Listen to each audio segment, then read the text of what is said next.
సన్నిధిని నిలుచు భాగ్యము నీకిత్తును. జకర్యా గ్రంథము 3వ అధ్యాయము 7వ వచనం. దేవుడు యెహోషువాకు సూచనగా ఉన్న తన ప్రజలకు అనుగ్రహించు ఆధిక్యతను తెలియజేస్తూ ఈ మాట సెలవిచ్చెను. అయితే ప్రియులారా, దేవుని సన్నిధిలో నిలవాలంటే మొట్టమొదటిగా దేవుని తట్టు తిరగవలెను. ఇర్మియా గ్రంథము 15వ అధ్యాయము 19వ వచనం. కాబట్టి యెహోవా ఇలాగు సెలవిచ్చెను, నీవు నా తట్టు తిరిగినెడలా నీవు నా సన్నిధిని నిలుచున్నట్లు నేను నిన్ను తిరిగి రప్పింతును.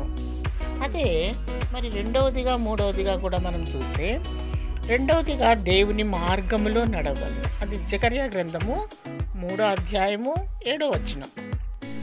సైన్యములకు అధిపతియగు యెహోవా సెలవిచ్చినదేమనగా, నా మార్గములలో నడుచుచు నేను నీకు అప్పగించిన దానిని భద్రముగా కాపాడినెడల నీవు నా మందిరం మీద అధికారివై నా ఆవరణములను కాపాడు వాడువగుదువు. అదండి ప్రభు చెప్పింది.